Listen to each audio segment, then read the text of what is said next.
Let's talk about the choices that you have. Not for your Halloween costume, but for your career. You can go this route.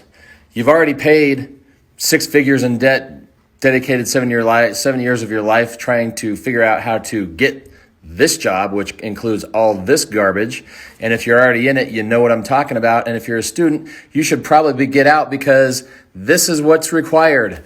Absolutely no thinking. Cover up symptoms, use Theraguns, foam rollers, needling, cupping, all that crap. Patients don't get better, you get burnt out.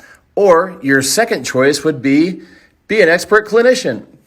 Actually have clarity, get functional results with every patient, have a mentor, have a community that speaks, acts, treats, and thinks just like you so you can get out of this garbage and reach your career goals.